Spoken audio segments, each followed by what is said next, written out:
Voilà, donc bonjour à tous, merci d'être avec nous aujourd'hui et surtout merci, de participer à la saison 2 de CubeFlex. Elisabeth et moi sommes ravis de lancer officiellement, le concours avec ce starter. Donc voilà les points que nous allons aborder aujourd'hui. Comme vous pouvez le voir, on a un programme assez chargé. Donc si vous avez des questions, je vous propose de les poser, via le chat et on vous répondra. Et afin de ne pas perdre de temps, on va démarrer tout de suite.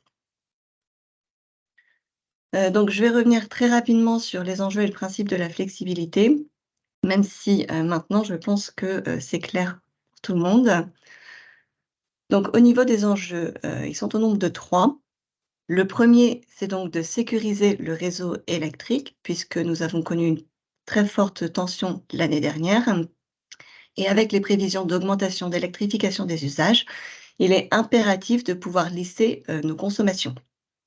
Ensuite, il s'agit de consommer une énergie décarbonée en privilégiant les moments où l'électricité est produite par des énergies renouvelables.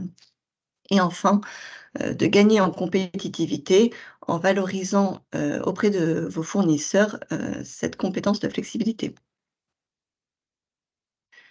Le principe, c'est de décaler, vos consommations avant ou après les tranches horaires critiques qui sont 7 heures, 11 heures et 18 heures, 20 heures. Elisabeth, je te laisse la main pour, les principes du concours CubeFlex. Ouais, merci Lucie. Je vous propose de couper vos caméras pour ceux qui ne l'ont pas fait, parce que je pense qu'au niveau réseau, on peut avoir des sujets de bande passante, vu qu'on est assez nombreux aujourd'hui. Donc, le principe du concours CubeFlex, il se cale sur le principe du concours Cube. L'idée, c'est vraiment de faire quelque chose proche du terrain pour mobiliser, pour identifier les meilleures pratiques en termes d'usage et surtout de tester pour voir qu'est-ce qu'on ne garde pas, bâtiment par bâtiment, et puis de pouvoir ensuite bâtir des retours d'expérience. Donc, vous allez identifier des actions à mettre en œuvre sur vos bâtiments, brainstormer collectivement sur qu'est-ce que vous pouvez mettre en place par rapport à l'acceptabilité dans les bâtiments, par rapport à la capacité technique du bâtiment à mettre en place ces actions, et puis planifier les étapes. Donc, c'est vraiment une approche du terrain. Ensuite, vous allez pouvoir mesurer vos progrès et faire partie d'un classement, notamment grâce à la plateforme CubeFlex.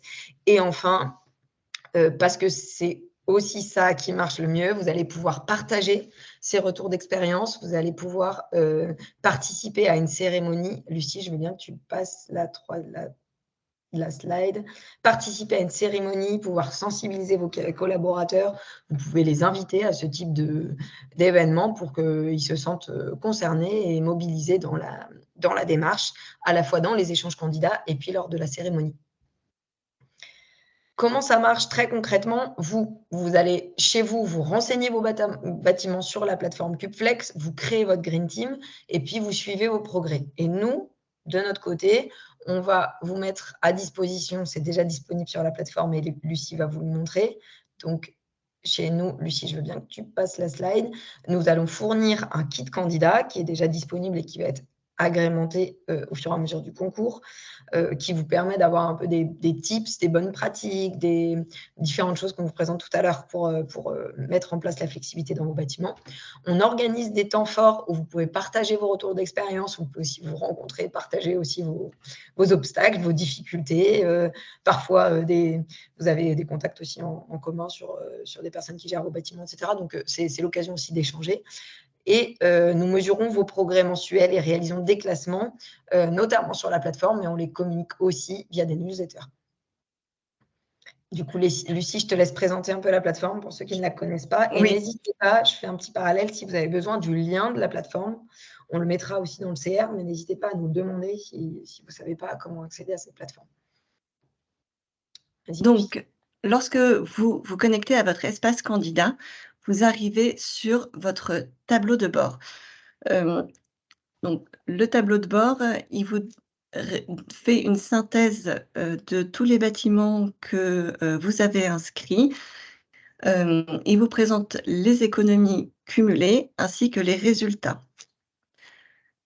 Pour les participants, qui ont inscrit plusieurs bâtiments ainsi que pour les participants récidivistes, pensez à bien sélectionner, alors soit l'onglet, qui correspond à la bonne saison si vous êtes récidiviste, soit dans le menu déroulant, le bâtiment pour lequel vous souhaitez avoir les informations. Si vous avez inscrit plusieurs bâtiments et que vous voulez avoir les informations pour l'ensemble du parc, vous laissez sur tous les bâtiments. Mais si vous voulez les informations pour un bâtiment précis, voilà, pensez à sélectionner celui qui vous intéresse. Je profite de cette slide aussi pour, comme on a une vision d'ensemble, après, les quelques éléments sur les bâtiments, on vous présentera les résultats et les classements qui sont accessibles sur la plateforme à cet endroit, ainsi que le kit candidat qui est accessible sur la plateforme juste ici. Alors, je vais reparler rapidement, de l'enregistrement des PDL et des consentements. Je ne vais pas revenir sur, toutes les sections, que vous trouvez dans mon compte parce que c'est quelque chose qu'on développe, lors des mini-webinaires, organisés tous les jeudis jusqu'à fin décembre de 13h30 à 14h. Donc si vous n'êtes pas inscrit, n'hésitez pas à vous inscrire. Mais voilà, on reprend vraiment étape par étape. Ceux qui veulent compléter en ligne, on prend le temps de compléter en ligne. Donc je ne vais pas, trop m'attarder là-dessus. Je voulais juste bien vous rappeler, qu'il est important donc de tout d'abord aller dans l'onglet, bâtiment, puis compteur et de renseigner, vos compteurs. Alors le numéro, c'est, celui à 14 chiffres que vous trouvez sur vos factures et il est important de le compléter sans espace. Une fois que vous avez rempli ces informations, n'oubliez pas de nous donner, votre consentement. Voilà, donc maintenant nous allons, voir, la partie résultats et classements qui se trouve juste ici dans l'arborescence. Donc, lorsque vous cliquez sur l'onglet résultats, vous avez un certain nombre de courbes qui représentent vos consommations. La première, est la courbe des consommations agrégées que vous pouvez afficher avec un pas de temps horaire, journalier, hebdomadaire ou mensuel. La courbe bleue représente les consommations prévisionnelles, donc celles qui sont calculées, à partir de vos consommations de l'année dernière retravaillées avec notre algorithme et la courbe verte présente vos consommations réelles. Si vous souhaitez avoir la consommation, sur, une plage précise, vous avez un petit outil agenda, sur lequel vous pouvez aller et sélectionner les dates qui vous intéressent. Et lorsque, on aura eu la première journée, d'alerte EcoWatt rouge, celle-ci s'affichera, en rouge pour que vous puissiez mieux la retrouver. Vous avez également une courbe qui présente la consommation d'une journée moyenne et suite aux alertes EcoWatt, c'est également dans cet onglet que vous retrouverez vos résultats. Vous aurez une courbe par journée EcoWatt. Toutes, les données utilisées peuvent être récupérées, téléchargées, via le petit lien juste en dessous, des graphiques. Alors, comment, sont calculées les économies d'énergie? C'est ce qu'on va voir maintenant. Élisabeth, Oui, je donc te le temps que laisse la main. j'active mon micro. Alors, Ah pardon. Si Jean-Benoît est encore avec nous, il pourra vous donner plus de détails. Si vous avez vraiment besoin de détails techniques, n'hésitez pas à les poser et au pire, il vous répondra ultérieurement. Donc, comment sont calculées vos économies d'énergie? Ils sont calculés à partir de votre consommation de l'an dernier. Donc, on récupère votre consommation de l'an dernier et l'algorithme va corriger ça, en fonction du climat et aussi des données d'occupation. Par exemple, si on est, en période de vacances scolaires, il va corriger, hein, l'occupation. Donc c'est un algorithme qui fait ça de manière, automatique. On appelle ça du data mining et je vais m'arrêter là dans dans l'explication technique, mais il va corriger lui-même votre situation de l'année dernière pour vous créer une situation de référence pour l'année prochaine, jour par jour. Et à partir de cette situation de référence, il va comparer votre consommation réelle et votre consommation de référence pour y calculer des économies d'énergie jour par jour, puis mois par mois. Et on va cumuler ces économies d'énergie. La subtilité, pour ceux qui ne sont pas habitués au concours cube, et du coup, là-dessus, je veux bien que tu me passes la slide, Lucie, c'est que vous allez avoir des économies mensuelles. Par exemple, vous le voyez sur le tableau en bas de page. En mois de janvier, vous avez fait 25% d'économies d'énergie sur le mois de janvier. Mais comme on regarde les économies à l'échelle du concours, vous avez fait 4% sur l'ensemble du concours. Mais ce qui veut dire qu'au mois de février, si vous faites 0, vous aurez toujours fait 4% à l'échelle du concours. Par contre, si vous faites encore des économies, vous allez avoir par exemple 27% d'économies juste sur février, mais ça va vous faire 8% à l'échelle du concours. En fait, on va cumuler et on divise toujours par le même dénominateur qui est l'ensemble de votre consommation de référence pour l'échelle du concours. L'idée est bien que vous sentiez une progression, c'est-à-dire que si vous faites, Lucie, on ne voit plus l'écran, si vous faites systématiquement des économies mois par mois, ça se cumule pour avoir un effet de progression à l'échelle du concours. Voilà. N'hésitez pas si vous avez des questions. L'équipe technique pourra vous en dire plus sur ceux qui sont intéressés par l'algorithme. L'idée, c'est bien de... Ah, je vois qu'il y a une main levée. L'idée, c'est bien d'avoir une consommation de référence pour lesquelles vous devez faire des économies par rapport à cette consommation de référence. Oui, on a une question. Ouais, c'est Charles de Lille. J'ai juste une petite question. Les températures extérieures à Lille ou à Marseille, vous imaginez bien que ce ne sont pas les mêmes. Bien sûr. Bah ouais. Alors, est-ce qu'on, pour calculer les économies d'énergie, est-ce qu'on fait référence au DJU ou alors on ne prend arbitrairement que les, comment dire, que les consommations de l'année N-1 et qu'on compare avec l'année N? Je me permets de répondre, Elisabeth? Vas-y. Mathéo pourra aussi répondre, hein. On est deux dans l'équipe technique et Mathéo Paris, que sans doute vous connaissez, qui fait les classements. On est bien sûr qu'on normalise climatiquement par rapport à la localisation de votre propre site. Donc, on n'est pas en train de comparer des pommes et des choux. Donc, vous êtes à Marseille. On a bien pris en compte votre consommation historique l'année dernière et les fichiers météo de Marseille de l'année dernière. Et pour cette année, on vous le projette dans les mêmes conditions. Voilà. Okay. Quand vous renseignez votre bâtiment et son adresse, il y a directement la zone climatique qui est remplie automatiquement. Qui permet. D'accord. Merci. Mais je me permets, du coup, suite à cette question, d'insister sur la brique comptage. C'est extrêmement important lorsque vous êtes sur les compteurs, bien sûr, de saisir le bon nombre, effectivement, le bon nombre de chiffres, donc les 14 chiffres des PDL en question, et surtout de nous associer les usages à côté. Que ce soit IRVE, que ce soit chauffage exclusivement, ou tous les usages, chauffage, les usages spécifiques, on a besoin de savoir ça. Alors, l'algo, lui, il est tout seul, hein, il est autonome. Mais nous, quand on prend les reculs sur les modèles, on a besoin de savoir ce que comptent les compteurs. Donc, prenez ce temps-là de nous le dire. Un exemple très clair, si vous êtes dans les parties dites privatives et que vous nous donnez les compteurs seulement de ces parties privatives, très souvent, le chauffage, la clim, c'est dans les communs. Et donc, le compteur n'est pas thermosensible en tant que tel. On a besoin nous-mêmes de le savoir pour comprendre nos résultats. Je ferme cette parenthèse. Bien, du coup, une fois qu'on a calculé les économies, on établit le classement. Donc, lorsque vous cliquez sur l'onglet classement, vous arrivez sur cette fenêtre. Donc, comme vous pouvez le voir, ici, tous les bâtiments sont anonymes. Mais si vous le souhaitez, vous avez la possibilité d'afficher votre bâtiment pour les autres participants. En cliquant sur la petite flèche en dessous du tableau, vous pouvez également afficher les résultats de tous les participants au concours.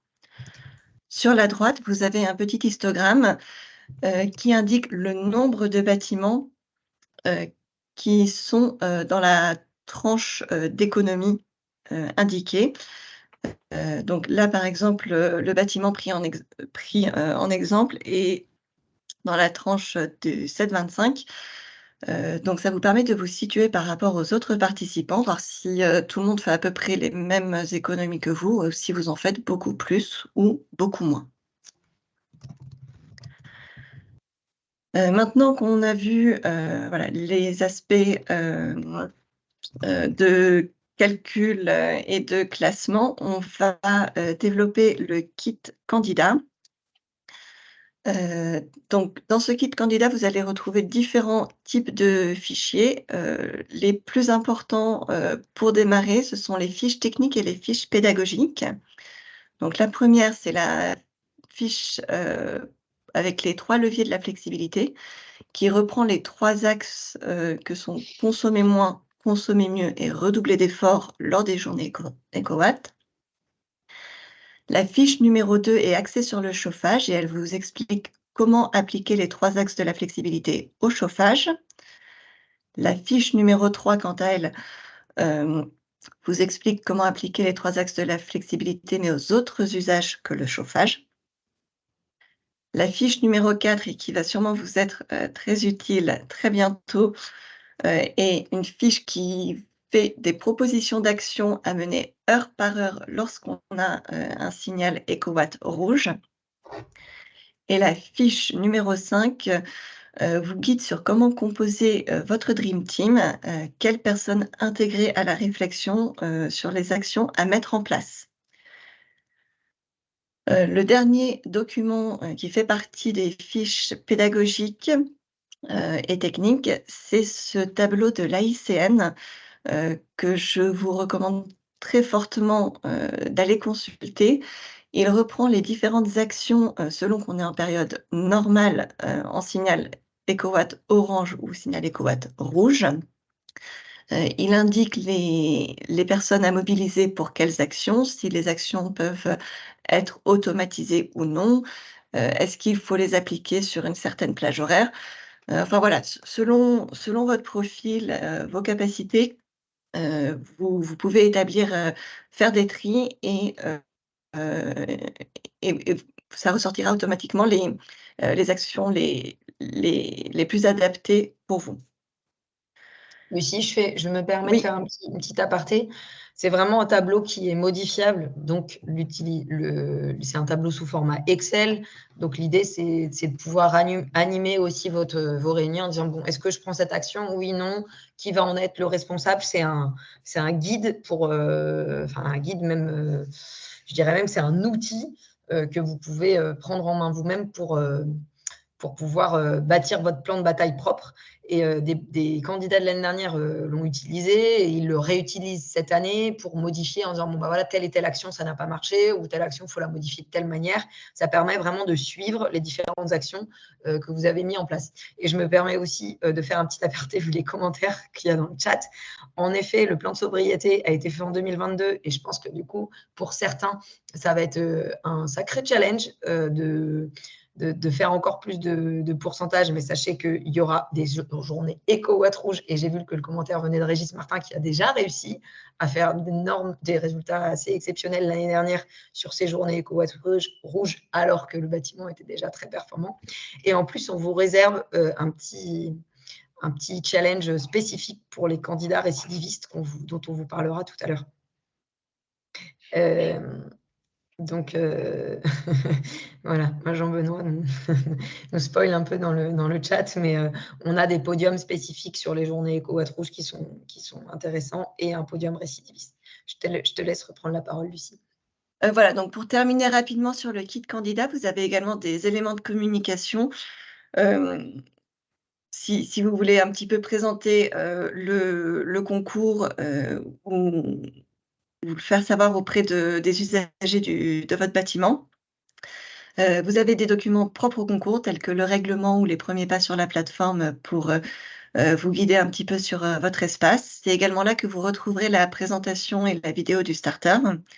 Et vous avez des ressources pour aller un peu plus loin, telles que des études et des guides, notamment de l'ADEME et de RTE. Alors, je vais vous parler un petit peu des participants de la saison 2. Toutefois, comme les inscriptions sont encore ouvertes et qu'on est au tout début, les chiffres sont un peu à prendre avec des pincettes. Mais on prévoit entre 100 et 120 bâtiments participants. À ce jour, on a 13 structures publiques, donc des villes, métropoles, établissements publics de coopération intercommunale, institutions financières publiques. On a 68 structures privées, 16 centres commerciaux et 3 bâtiments d'enseignement.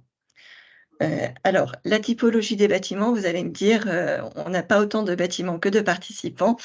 Mais voilà, pour l'instant, vous n'avez peut-être pas encore tous rempli intégralement les informations demandées sur la plateforme.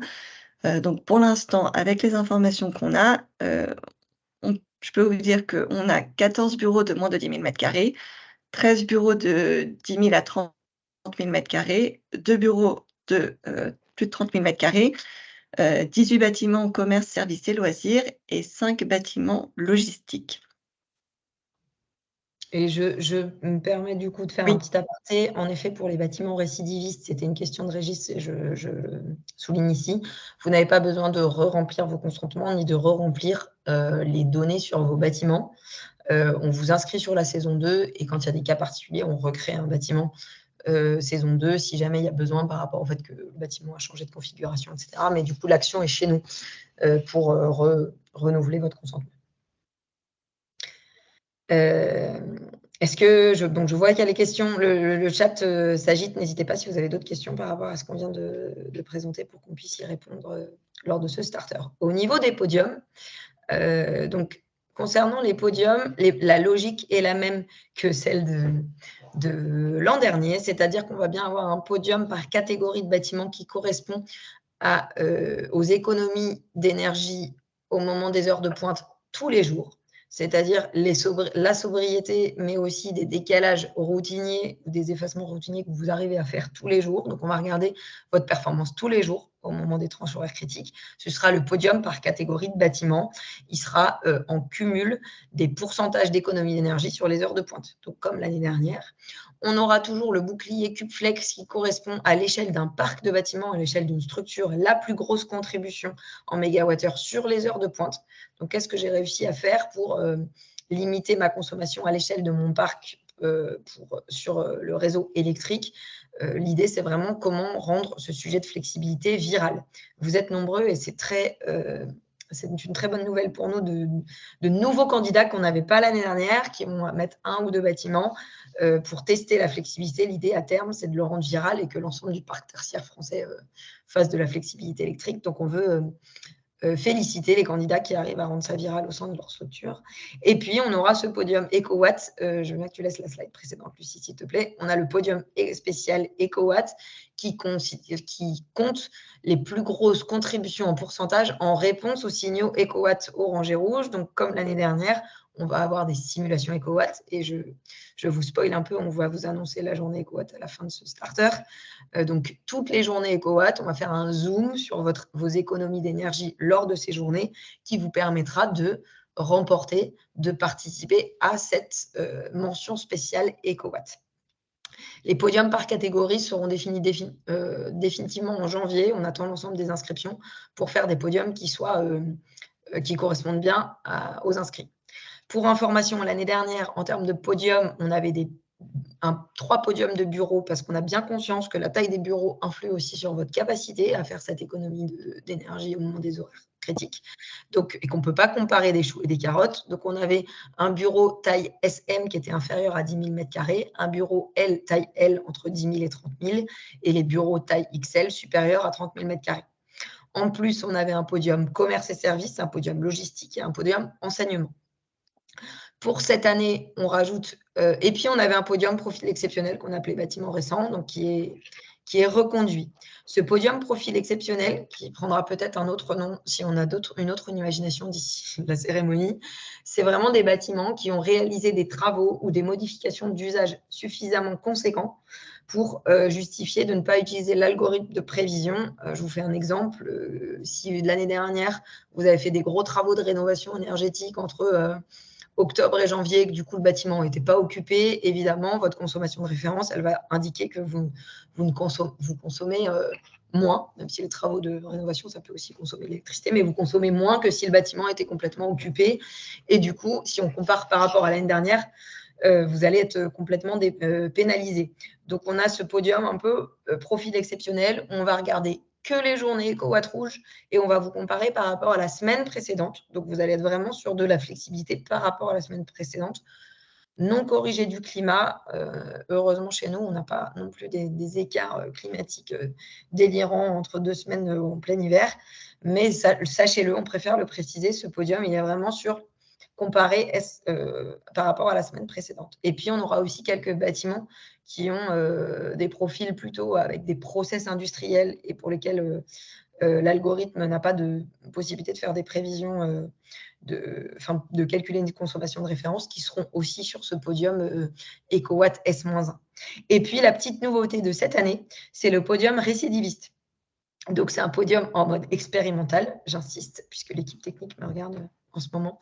C'est vraiment un podium où on se teste. On aimerait pouvoir avoir une approche de type valeur absolue, comme ce qu'on peut avoir dans le décret tertiaire, de se dire si les bâtiments ont atteint quasiment leur maximum de potentiel de flexibilité, leur dire qu'ils vont être comparés en un pourcentage de réduction de leur consommation d'électricité par rapport aux autres bâtiments qui n'ont pas encore exploité leur potentiel de flexibilité, c'est les défavoriser. Donc, ces bâtiments-là, on les met dans un podium récidiviste. On va faire un podium d'une dizaine de bâtiments maximum, essentiellement les bâtiments du coup qui ont déjà participé l'année dernière.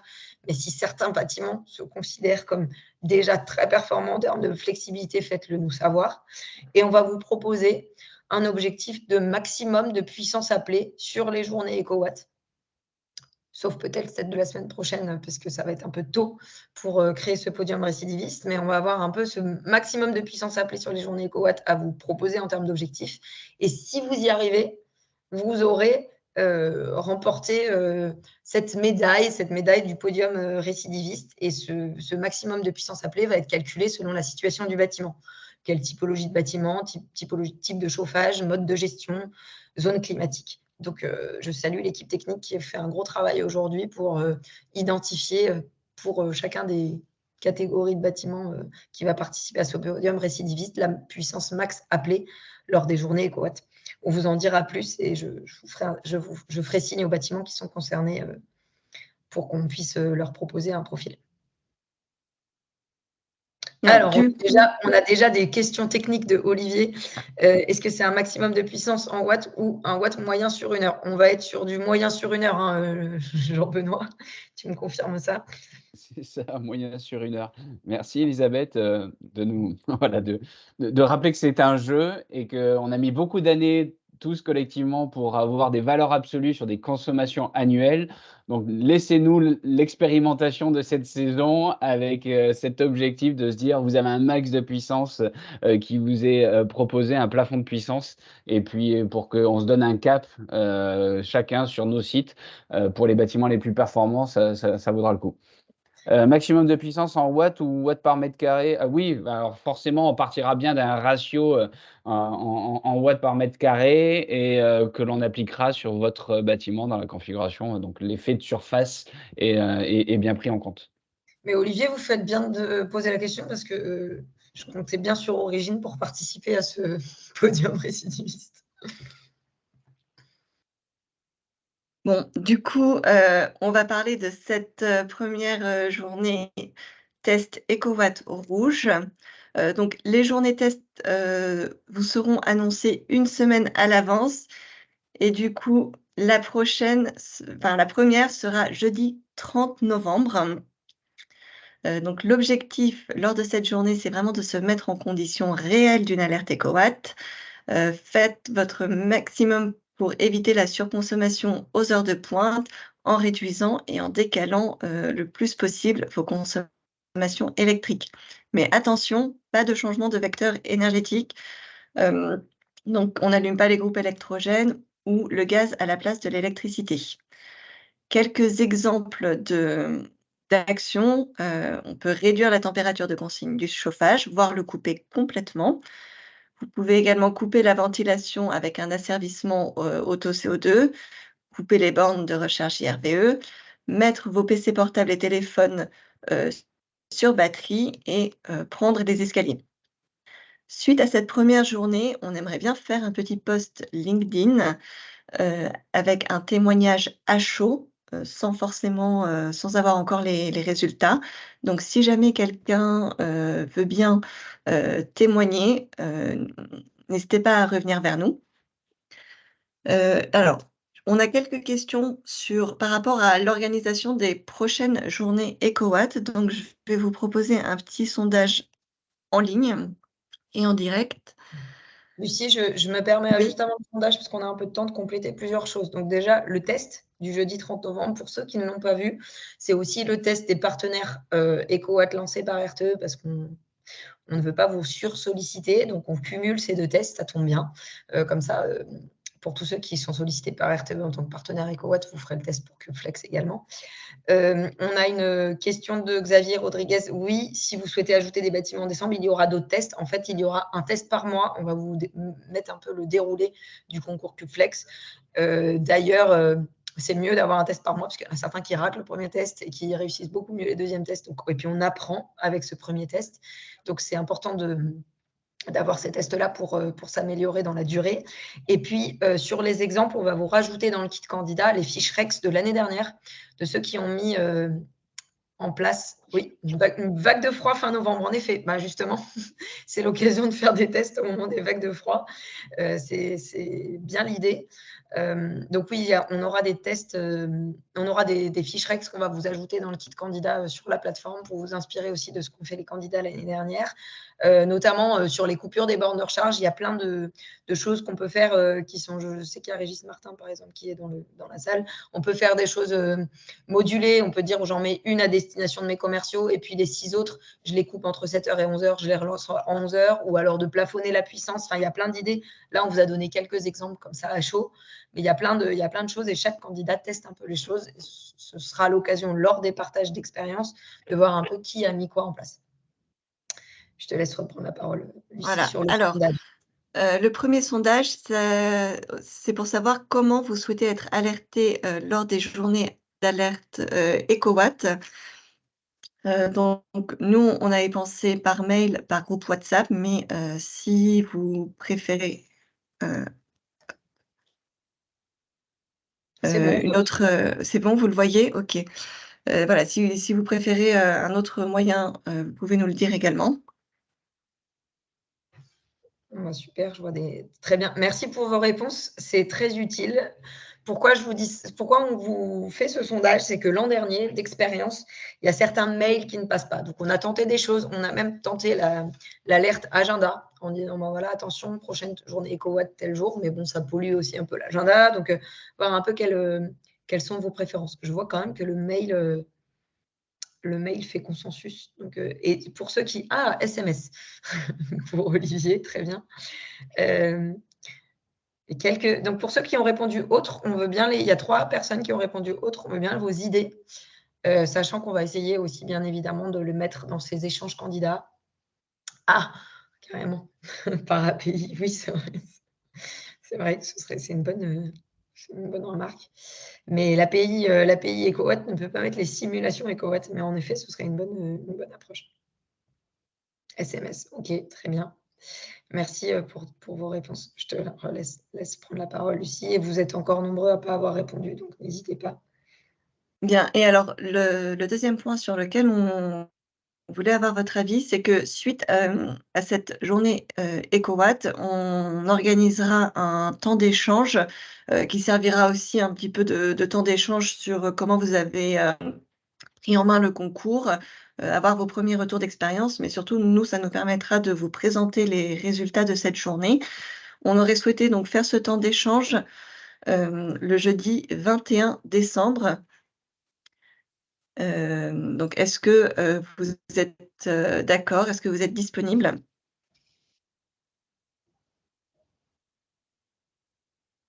Ah, ça va être difficile pour l'instant de vous départager. Si, ça... Et Régis, j'ai bien noté du coup votre remarque sur le podium S-1, le fait de comparer une journée alerte à 0 degré avec hier qui était à 11 degrés. En effet, c'est le sujet du S-1. Cet été, donc je ne sais pas si on le fera cette année, on va regarder ce qui est possible, mais cet été, on avait fait du coup une comparaison par rapport à la journée climatiquement la plus proche. Peut-être que ça peut être quelque chose qu'on peut faire, mais ça ne va pas être automatisé. Donc, il faut qu'on regarde ce qu'on arrive à faire. On regarde si ça a des gros impacts, le fait que ce soit S-1 et combien de bâtiments sont concernés. Mais on a bien conscience que du coup, le mieux, c'est vraiment cet algorithme qui arrive à corriger le climat.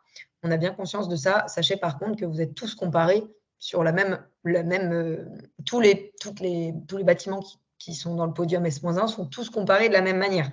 Donc, en effet, c'est une comparaison qui peut être qui est critiquable parce qu'on compare 2 journées qui ne sont pas climatiquement pareilles, mais on a tous les bâtiments qui sont logés à la même enseigne. On reviendra vers vous par rapport à ce sujet-là. Agnès, pour le créneau, on n'a pas encore décidé. On voulait déjà, la question c'est est-ce que le 21-12, on a déjà un créneau? On voulait déjà savoir s'il y avait suffisamment de monde, alors qu'on est à l'approche de Noël, mais je vois qu'il y a déjà au moins 36 candidats qui sont disponibles. Donc, on va maintenir ce créneau-là du 21 décembre. Dans tous les cas, on refera, je pense, comme pour cette réunion, un Google Form pour si jamais vous avez des questions que vous souhaitez qu'on aborde lors du temps d'échange, et on pourra enregistrer pour les personnes qui ne seront pas disponibles. Donc, je reprends. Maintenant qu'on a vu tout ça, vous vous dites peut-être, d'accord, mais concrètement, comment est-ce que je fais pour me lancer dans le concours? Donc nous, on va vous proposer quelque chose. Après, vous pouvez évidemment l'adapter à votre profil. Donc, la première action, j'y reviens beaucoup, mais c'est indispensable. Il faut bien compléter la plateforme avec vos bâtiments, vos compteurs et vos consentements. Ensuite, il faut composer votre Dream Team, donc en vous appuyant sur la fiche technique numéro 5. Comme je vous le disais, je vous invite fortement à la consulter parce qu'il y a vraiment des pistes intéressantes sur les personnes à impliquer. Présenter Cubeflex à vos collaborateurs. Pour cela, on a ajouté dans les ressources candidats le one page.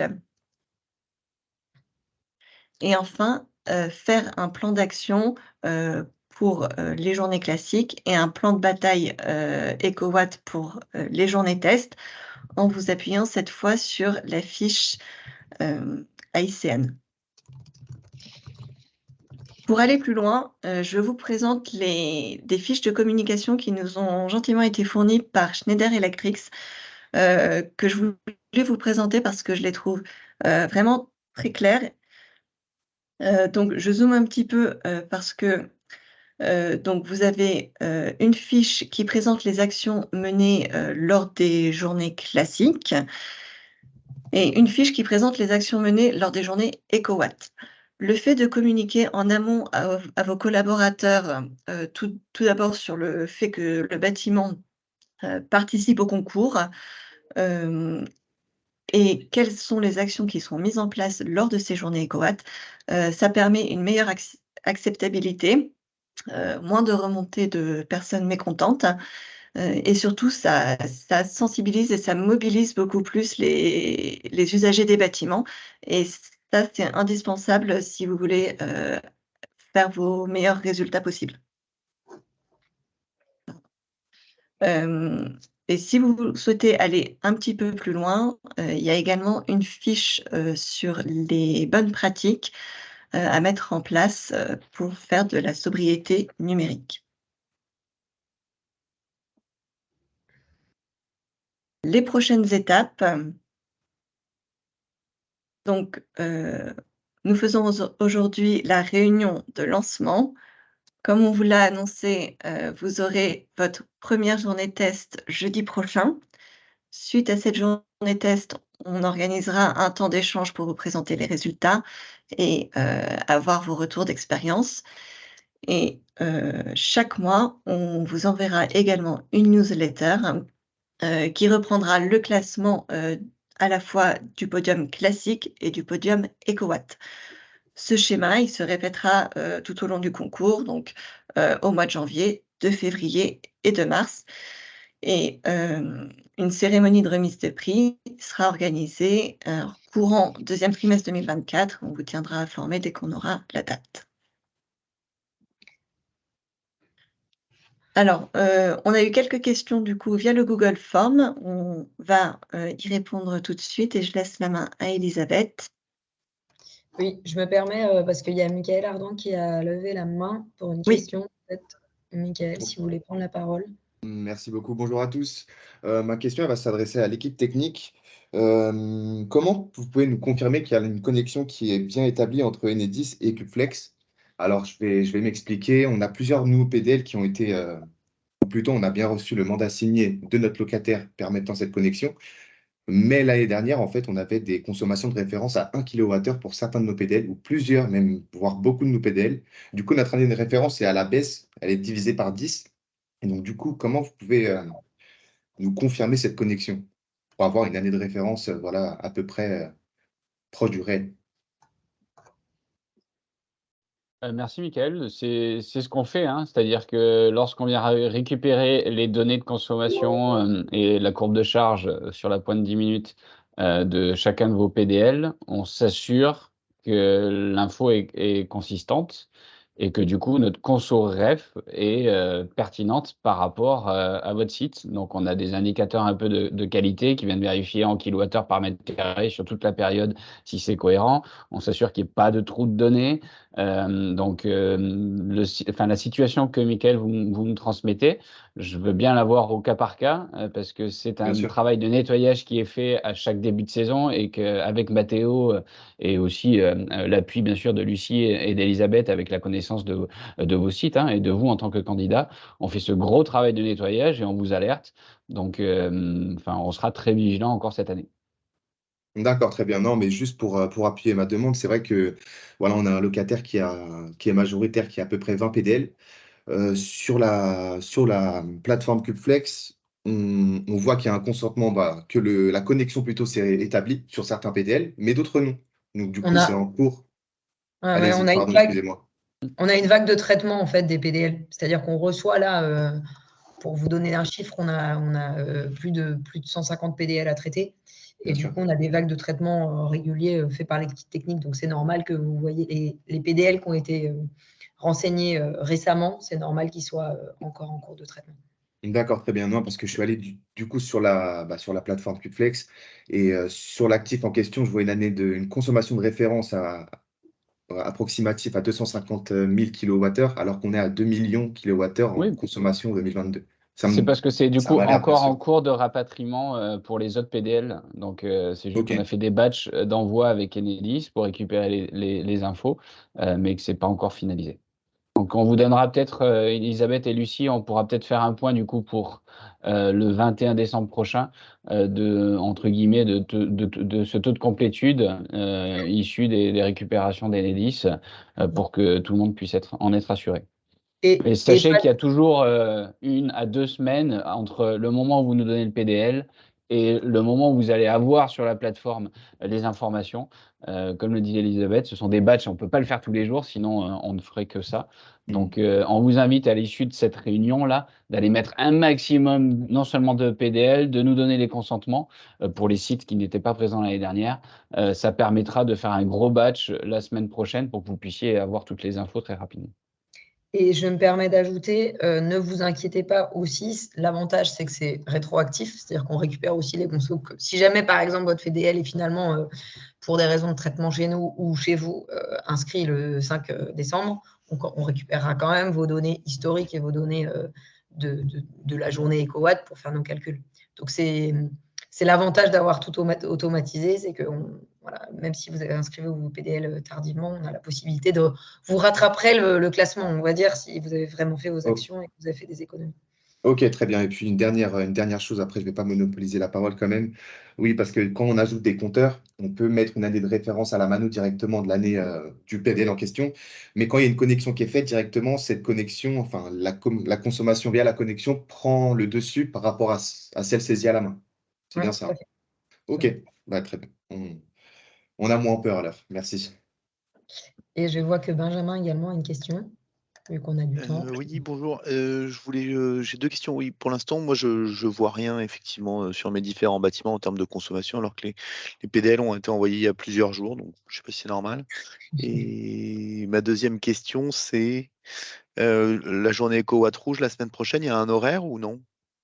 7h, 11h, 18h, 20h. D'accord. Oui, du coup, En effet, il y a eu un sujet avec Enedis qui devrait être réglé début de semaine prochaine. On a bien On les peut être très PDL. transparent, hein.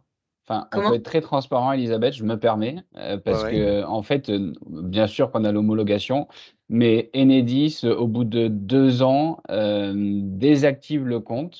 Donc je suis très clair, donc on a dû, refaire l'activation du compte et donc entre temps là, on n'a pas été prévenus et donc on doit relancer la démarche administrative sans décorréler de l'homologation qu'on a, bien entendu. Donc ça prend un peu de temps, voilà. Mais c'est juste, Pour tout le monde, du un coup. sujet admin. Oui, c'est pour Ah tout oui, le c'est Ouais. pour tout le monde, En ouais, fait, tout à fait. c'est le compte IFPEB à 4MT qui a été désactivé. Donc, c'est pas grave, ça va être, quand ce sera Non, mais réactivé, on va récupérer les données, mais du coup, sachez que ça peut arriver à ceux qui, récupèrent automatiquement les données. On peut se faire, désactiver administrativement le compte sans être prévenu. Voilà. Je Et crois que donc, Maud Mercier avait levé la main également.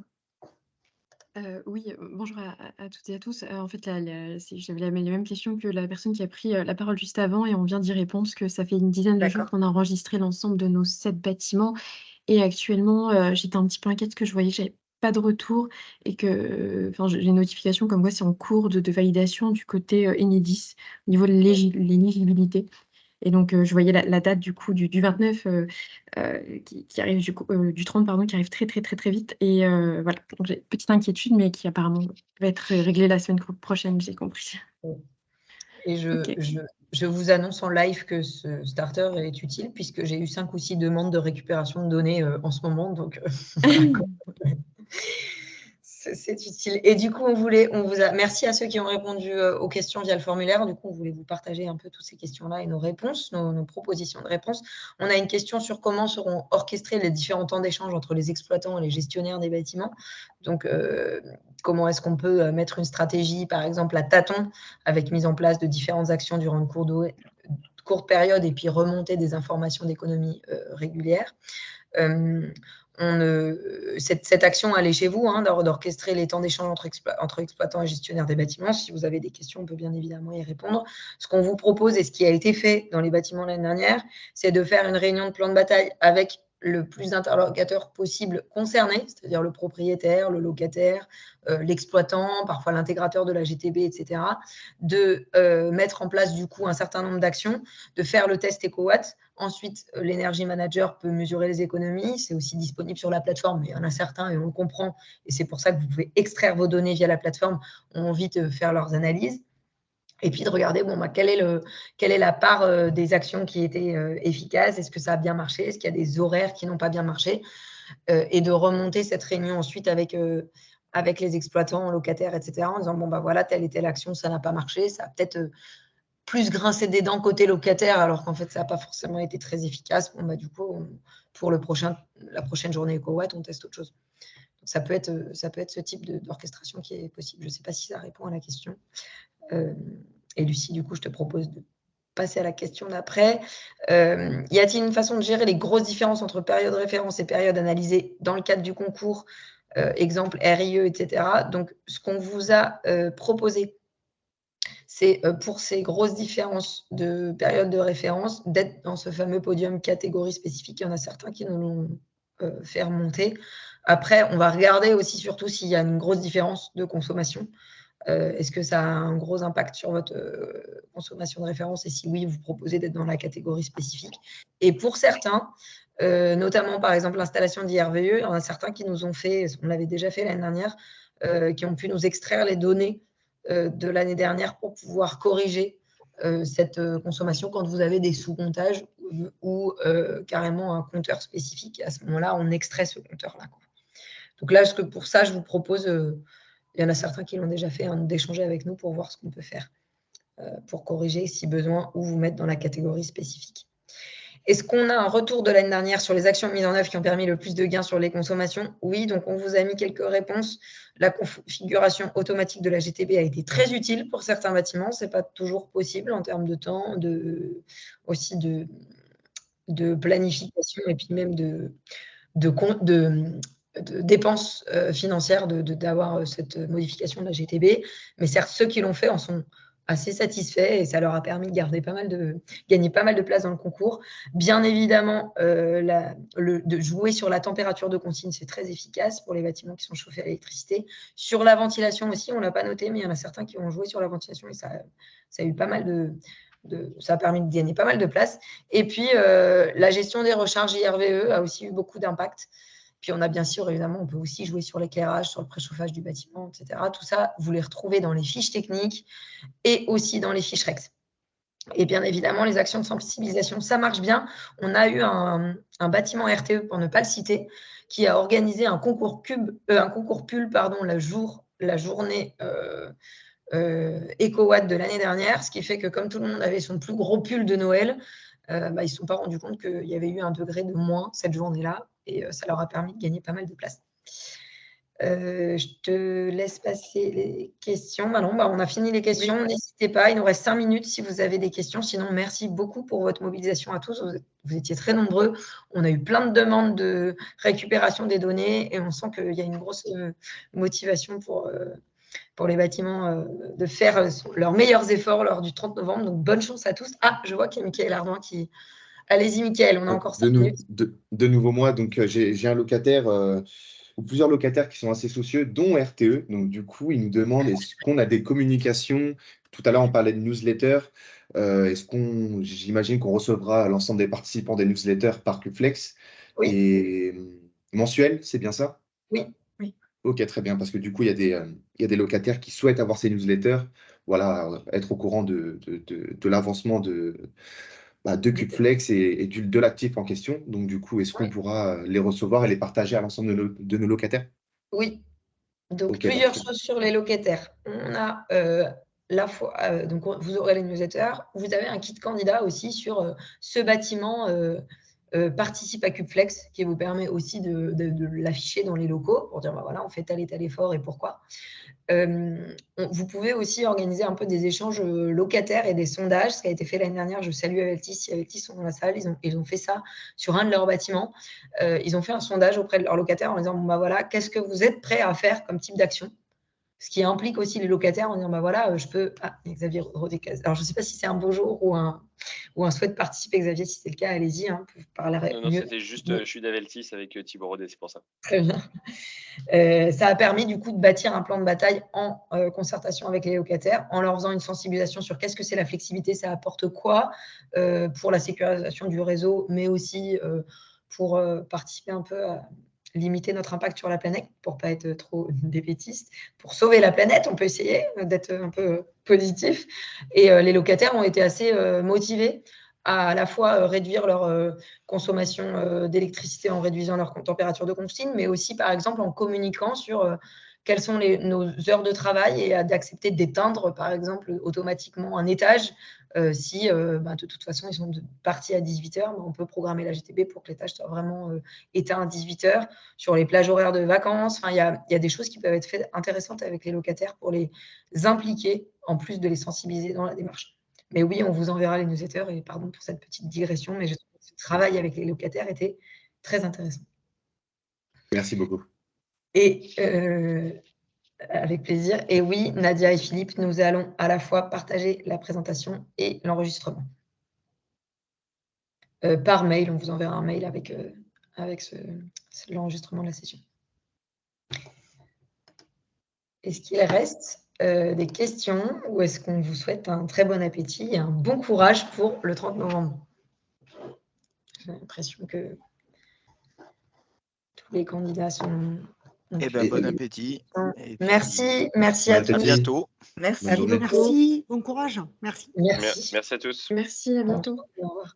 À bientôt. Au revoir. Au revoir. Au revoir tout le monde. Au revoir, merci.